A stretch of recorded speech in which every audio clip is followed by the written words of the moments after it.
Maatiyus boqonnaa saddeet baafadhaatii achi wal wajjin qo'anna. Warri inni bukeessaayyuu Maatiyus jechuun ayyaana Waaqayyoo jechuudha. Egzaabeer tsaggaa maalenno. Maatiyus jechuun ayyaana Waaqayyoo jechuudha. Namichi kuni durii isaa Leewwiidha. Leewwii jechuun kan Waaqayyoof addabee hojii Waaqayyoo nama hojjetu otoo ta'ee jiru inni garuu istaatiksii baratee qaraxa funaanuudhaaf otoo inni gabaa keessa taa'u Iyyesuus iddoo kee malee hin taa'ini waan sirraan bareen hin hojjetini kootu jedhee waame. Har'a waan tokko hin jedhaa Waaqayyo gooftaan machaa lafa sii ta'utti si haa waamu. Nama sin bukkeenaa eebbisa akka jedhaati maqaa Yesuus hin jedhaa. Waaqayyo jedhaa gara ta'utti si haa waamudhaa. Gara eebba keetti si haa waamudhaa. Leewwii jechuun immoo maqaa Maatiyus kan biraati otoo waamin dura jechuun Leewwii jechuun warra Waaqayyoof adda ba'an wayii wangeelaawii yookaan paasterii yookaan raajii yookaan ergamaa yookaan immoo barsiisaa wangeelaa keessaa tokko jechuudha. Leewwota jechuun Leewwonni kun biiroo shan qabu biiroo waldaa kiristaanaa shanidha. Isaan keessaa Leewwonni walumaa galatti Leewwota faarfattoota dabalatee daaqonii dabalatee jaarsolii dabalatee walumaa galatti warri Waaqayyo gooftaa kanaaf jiraatan hundi isaanii walumaa galatti Leewwii jedhamu.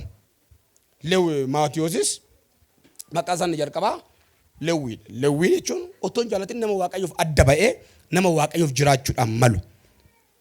Macaafa faarfannaa 137 yoo dubbistanii Leewwonni Leewwota gubbaatti rakkinni guddaa ga'ee booji'amanii biyya Baabiloonitti booji'amanii kiraara harkaa fuudhamee otoo dhaqanii lagatti hidhamanii otoo taa'anii gaaf tokko akkas jedhanii faarfatanii yaa Yerusaalem yaa Tsiyoon nuti siin ala yookaan biraatiif jilbeeffanne arrabni keenya laagaa keenyatti ta'uu harki mirga hojii isaa dagatudhanii Waaqayyoodhaaf gaafa isaan kakatan Waaqayyoodhaaf gaafa isaan wareegaman teenya garra. Isaan kun warra Waaqayyoodhaaf jiratanidha.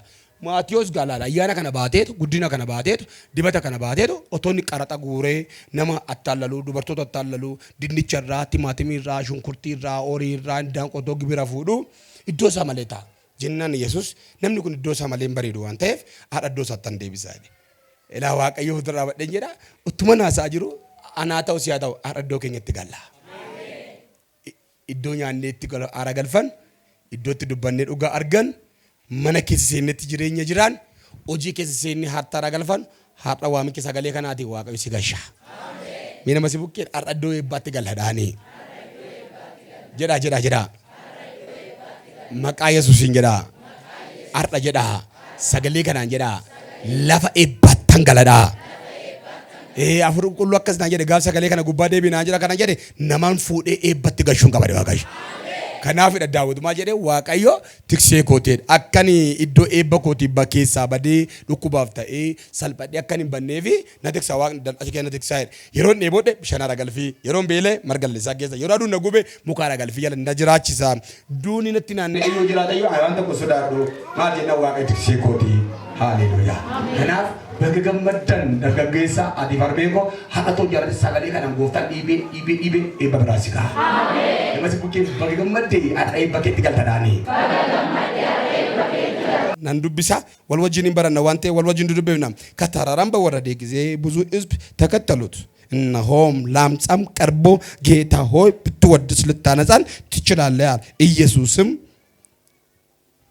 ብትወድ ልታነጻን ትችላለህ እያለ ሰገደለት። እጁንም ዘርግቶ ዳሰሰውና ወዳለው ነጻ አለው።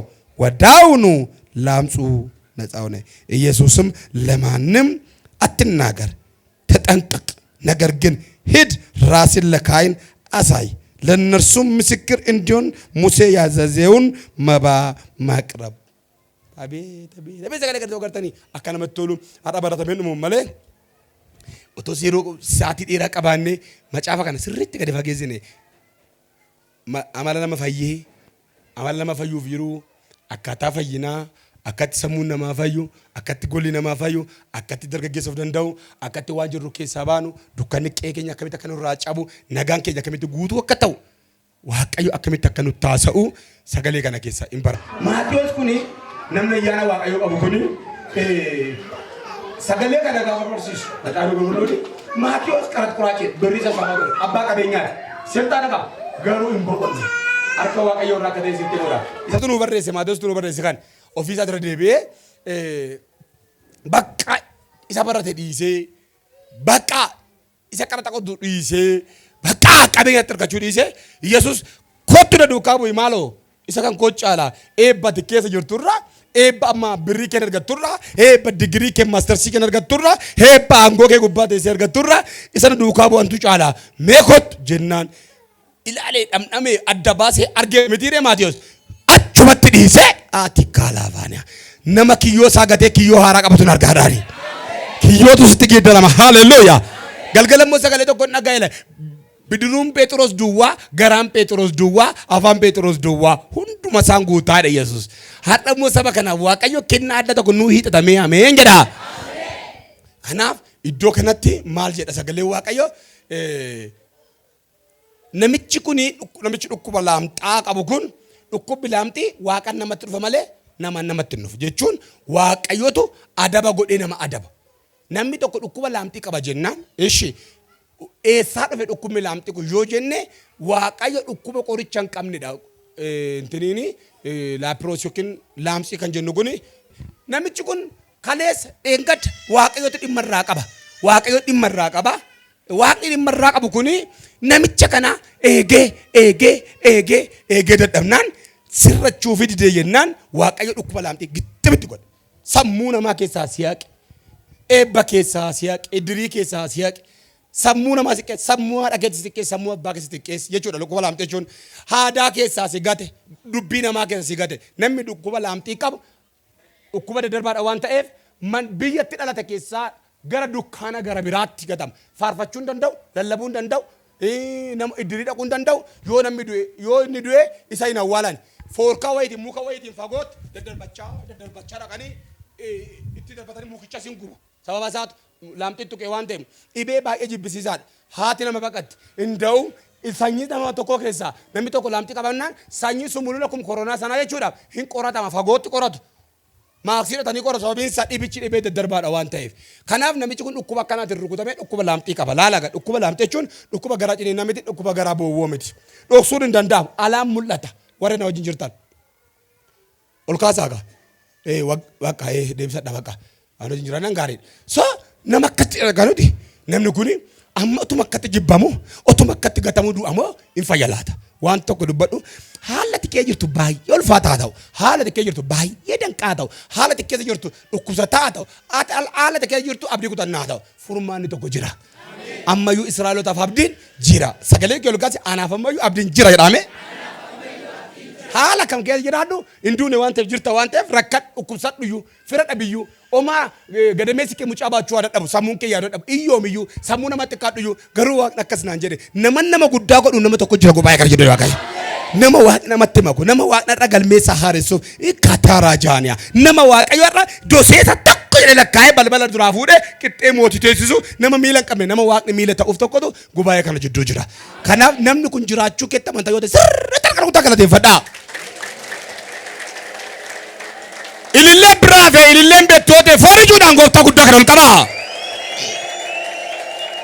Haleluuyaa. Kanaaf otuma akkatti taa'u Yesuus Kiristoos gaararraa gadi bu'e. Gaararraa gadi bu'e jechuun isanni ulfina abbaa isa qixxeessu dhiisee dhufe miti. Kadhachaa ture Yesuus nama kadhataati. Namni kadhataa moo nama furmaataati. Namni namaa kadhatu namni ofiisaaf kadhatatu baay'ee nama cimaa nama furmaata qabudha waan ta'eef Yesuus dallaba gaararraa jechuun guyyaa 40 tulluu irratti kadhadhee እንደዚህ ነገር ተውት ባካችሁ kadhata tulluurraa kadhata mulluurraa የሚባል ነገር የለም kadhata tulluurraa kadhata bochuun kadhata garaa qulqulluudhaan laphee qulqulluudhaan taaboor taraarraa gubbaattan kadhadhee muka dheeree waan akkasiinis isa raajoonni sobdee tulluurran tureettee sitta fuuftu miti tulluu kottan ol waamachuun qajeelummaadha qulqullummaadha laphee jaalala qabu laphee biyyaaf waan gaarii yaadu laphee waan sabaaf yaadu malee tulluu gubbaatti kadhattee boollatti kadhattee waan akkasiin jiru isa lallaba isa akkasii kana namni sin gowwomsi gaara የሚባል ነገር ጽዳት ነው የልብ ጽዳት ነው gaara gubbaatti kadhachaa ture jechuun iddoonuma Yesuus ture sanatu Galiilaa yoo dhaqe daka jedhama biyya gaaraa Samaariyaa jechuun biyya gaaraati gaararraa yeroo gadi bu'u jechuun biyya Samaariyaa gubbaa ture yaachina ture tulluu gubbaa ture amma moostii gadan bu'a yeroo inni jedhu namoonni sanaan danuun baay'een isa wajjin deemu ture ikkatalaallo inji miniin kun haaquutamu duukaa bu'u malee Yesuus Kiristoos kana duukaa bu'u malee maal akka ta'e hin beekan kan garaan ciniinu jira kan iyyoome jira kan gaa'ela isaa jeequmsa qabu jira kan ari'atamu qabu jira garuu cal jedhanii duukaa bu'u Homa hin fayyan jedhu. Namni immoo cal jedhee gooftaa duukaa gaafamu wayi waaqan galateeffatu wayi waaqan galateeffachiisu wayi jireenyi isaa galatan qabu wayi namni isaa argee boqonnaa hin qabu. Jireenyi sosochii namatti keetti nuumne. Namni si argee yookaan hin haaroo yookaan hin gammadu ta'ee jennaan. Namni si argee wanti ta'e laphee isaa keetti nuumu ta'ee jennaan.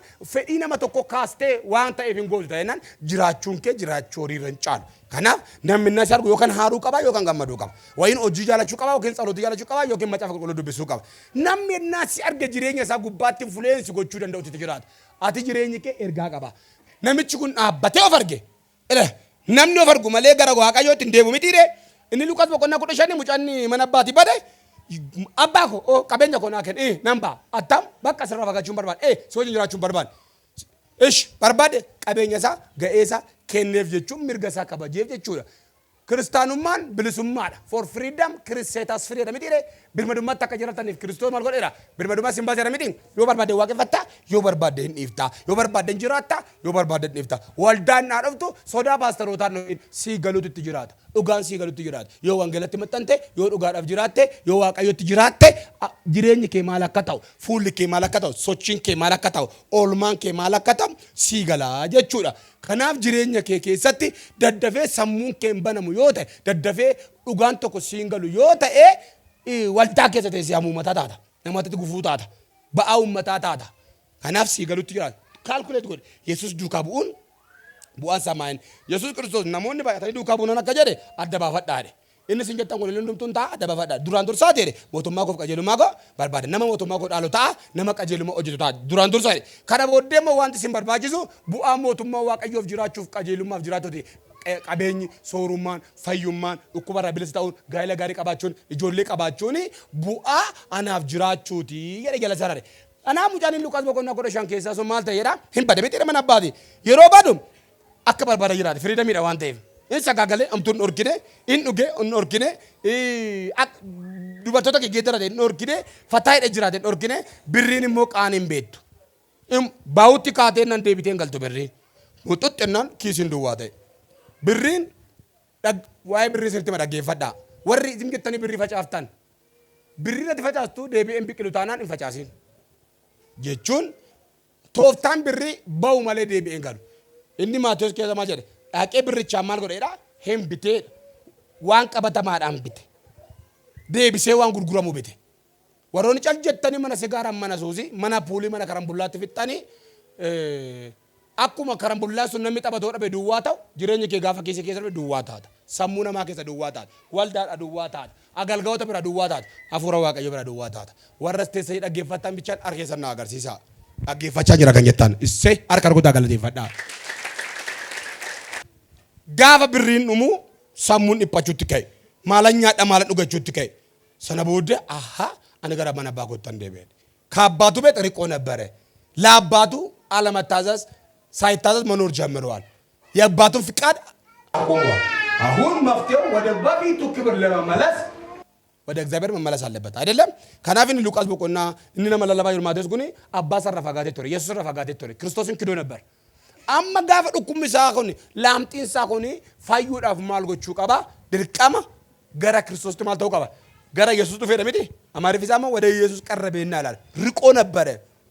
አርቀስ ነምኒ ባየን ነሚ ረኪነን ቀምን ጅሩ dhukkuba ta'u iyyummaa ta'u hojii dhabuu ta'u lola mana keessaa ta'u waan ta'e tokkoon dhugaa waaqaati uumaa mul'atan barbaachisu rakkina qabda.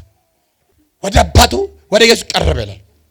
Furum namni dhiphina dhabe ni jiru miti dhiphina qabna. Kanaaf dhiphina kee keessaa bahuudhaaf gosti akkuma bifa keenyaa rakkinni keenyas gargari. Rakkina keenya kana keessaa bahuudhaaf hiriyaatti machuu akkaawuntiingii barachuu baankii galuu soorumuu fira qabaachuu miti furmaan isaa. Dhibee ta'e dhibee keessaa fayyuuf. Iyyummaa ta'e iyyummaa keessaa bahuuf. Gadda qabdoo ta'e gadda keessaa bahuudhaaf. Waan kam keessaa furmaata argachuudhaaf. Furmaan isaa tokkoof tokko. Maan inni gara waaqayyootti maal jira? Dhiyaachuudha. Gara Kiristoos dhiyaachuudha. Gara waaqayyootti dhiyaachuudha jechuun maal jechuudha? Tokko yaada garaa ofii diddiirrachuudha. Nan dogoggoree deemsi koo kaleessa sirrii miti. Akkaataan itti macaafa qulqulluu baadhe sirrii miti. Hiriyaan koo kaleessa sirrii miti. Akkaataan kaleessa siyoo baadhe sirrii miti. Kadhannaan koo kaleessa sirrii miti. Yaadni koo kaleessa sirrii miti. Nan dogoggoree.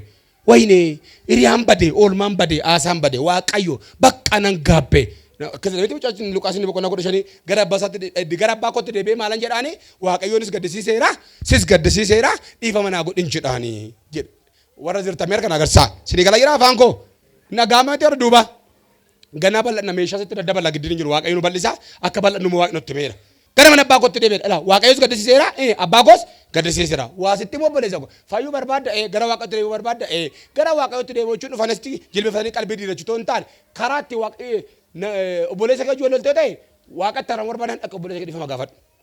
Nama naa gaddisiistu waaqayyoon gaddisiifta. Waaqas gaddisiiseera sis gaddisiiseera jechuun mucaan kun waaqa baaree hin baane abbaan sarraa adda ba'e. Abbaa sarraa gaafa adda ba'u achumaan cubbuutti kufe. Otoo mana abbaa isaa jiraate abbaan isaa seera eegsisaa abboommii eegsisaa hin kabaja. Isin akka hin guddanne akka isin hin bal'anne kan isin godhe maayini abbaan qabda yoo ta'e. Paasterii gaarii, wangeelawii gaarii, ergamaa gaarii. Waldaa sin keessatti waaqeffattaa warra iddoo bira dhuftan sinin ifatu sinin gorsu asirratti kan fali taa'ii baradhu kootu macaa qulqulluu eegi gaa'ela keessa sirreeffadhu sinin jedhu sin ifatu ta'ennaan akka barbaadde baata akka barbaadde galta yoo ta'e gara waaqayyootti dhiyaachuudhaaf abbaa koos gaddisiiseera sis gaddisiiseeran jedhaanii kun karaa fayyinaa ta'e yeroo inni kana murteeffatu inni gaddisiiseera jedhe waaqayyo abbaan isaa akka karaa eegu godhe yeroo inni gara abbaatti deemu mucaatitti fiigee boo abbaatitti fiigee jedha. Abbaatitti fiigee agartee mucaan uruu sirriitti qalbii diddiirratee deebi'aa jira jechuudha. Na dhaga'aa jirtu gara waaqatti deebitanii eebbifamuu barbaaddu. Eebba jechuun birrii qabaachuu, makiinaa bitachuu, haadha manaa gaarii qabaachuu miti. Eebba jechuun ofitti gammaduu danda'uudha. Afuura ofii boqochuudha. Haalli ulfaatee dhiisee waa'ee haalaa toon ta'an waa'ee waaqa yaaduudha. Dubbii seeraa kun afaan kee keessaa hin dhabamin halkaniif guyyaa waa'ee isaa yaadee jechuudha. Wada abbaatu tamallase. Abbaan isaa maal godhe jedha hitti fiigeedha. Hadhana namana yoo ati dhugumaan dogoggoreera qabeenya koo waaqa gaddisiiseera dubbii koo waaqa gaddisiiseera sochii koo waaqa gaddisiiseera gaa'ela koo waaqa gaddisiiseera oolmaa koo waaqa gaddisiiseera waan xiqqoo waaqinaa kenne waaqayyoon gaddisiiseera beekumsa koo gaddisiiseera oolmaa koo gaddisiiseera jettee tun barachaa jirtu bakka rakkina koo keessaa ba'uun furmaanni isaa gara lafa aarsaa irraan kufe madirakii irraan kufe tajaajilaan ture kwaariin ture daaqoniin ture jaarsa wallaan ture har'a garuu gaabbeen deebi'a etteen nama tajaajiteessee laphee kee diddiirrattu ergamaan tokko dhufee achi butee si baasa. La divana madia. Ergamicha ati nuftuba achuma tote sati qalbii diddiirrattu inni itti fiigana miti abbaan itti fiige mira abbachi maal gochuuf itti fiiga moofarraa baasuudhaaf cooma qalchisuudhaaf sammuu namaatti deebisuudhaaf abbaan mucaa bade sana qabeenya bade dachaa kennuufiidhaaf jecha maal godhe itti fiigedha yeroo achi keessee qalbii diddiirrattu yeroo yaada garaa gadi diddiirrattu ergamaan tokko dhufee achi butee si baasa.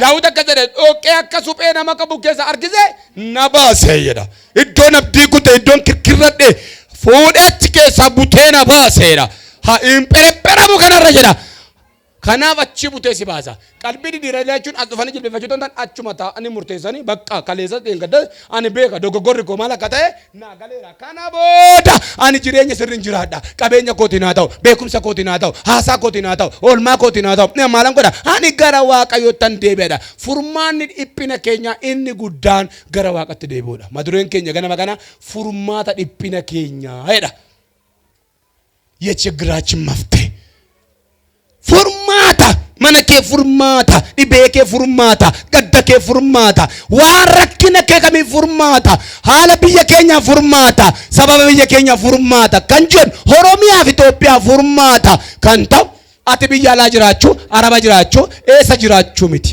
furmaan inni guddaan isa tootiin dhalatiin dura yaada kee qabu waaqayyo wajjin walii galu gara waaqayyotti deebi'uudha waaqatti dhiyaachuu jechuun qalbii diddiirrachuudha seera kee raawwadha abboommii kee raawwadha kanaaf namichi kun dhukkuba lamxiisaa irraa qullaa'uudhaaf maal godhan jedhe lammaffaa waaqayyotti dhiyaate isa saggadee jedha kana jechuun maal jechuudha in hojjeteef in tajaajile gaafa tajaajilu midhaan nama bishaan namaa deebifama dhukkubni mandara namaa keessaa ba'a dubartiin yookiin haati manaa fi ulfirraan ba'u yookaan ulfan dhabdu jedha bara jireenya kee guutuun taa'isaa jedha karaatti hin cabdu duutee hin badduudha inni sadaffaan bittuu waddis lettaanasaan ትችላለህ ዮፍ ዳኬቴ ነው ቁሌሱ እንደንደሳ ዲቢኬ ፍረከነከ ኢዩማ ከሰ ወዳፍ ጃላላ ዋቀዮ ራወድ ዋቀዮ ያ አባ ኦፎ ከነ ዮ ጃላላ ከተነረ ደበርሲ ኢየሱስ መታንሳ ዱፍ ጅራጆ ጃላላ ባሳ ጋፋት ጋፍቶ ኮ ኢየሱስ ማራም ያዕቆብ ዮሐንስ ኦቦላንሳ ዶፋኒ ጋመረ ቁርማ ከተ ጋፋታን አትኬ ፈባን ከፈ ቦላን ከሲ ጋፋታና ሄኙ አትኮ ፈባን ከፈ ቦላን ኮ ኩኖ ኢሳን ኩን ወር ጃላላ ባኮ ትራወታን ኡንዱምቱ ሃዳኮ ኦቦለያን ኮቲ namni jaalala waaqayyo irraa wanne fayyuu hin danda'u inni dhukkubsatte ayyaana isa bicha sigaa dhibeerraa fayyuu bicha ta'uu yaadin waaqayyo dhukkuba keetiin maal hojjechuu barbaade Inni yoomte iyyummaa keetii waaqayyo maal ergaa maal dabarsuu barbaada? Inni sooromte waaqayyo isa sooromse immoo maaliif sooromse ergaa dabarfachuu qaba? Kanaaf namatu hiriyaa koo wajjin dhaladheen gara tokko keessa baanee futtaasaa dheeressitee na gabaabsiteettee kirii kee lafa kaa'e. Wayiif akkas na gootee galatoomii maqaan kee haa eebbifamuu jedhi galateeffadhu. Yeroo isaan kan raawwatu namichi Yesuus maal jedhedha? Harka isaa diriirsee maal godhedha? Hin qaqqabateedha. Egaa furma rakkinni keenya dhibee ta'uu danda'a, iyyummaa ta'uu danda'a. Maddi isaa garuu waaqayyo irraa fagaachuudha. Lama maddi isaa garuu waaqayyoof hojjechuu dhiisuudha. Maddi isaa garuu jaalala waaqayyo isa ta'e jiraachuu dadhabuudha. Kanaaf waaqayyo immoo amma kana keessatti namicha kanaaf maal hin goone harka isaa hin diriirsine. Namicha kanaaf harka isaa hin diriirsine.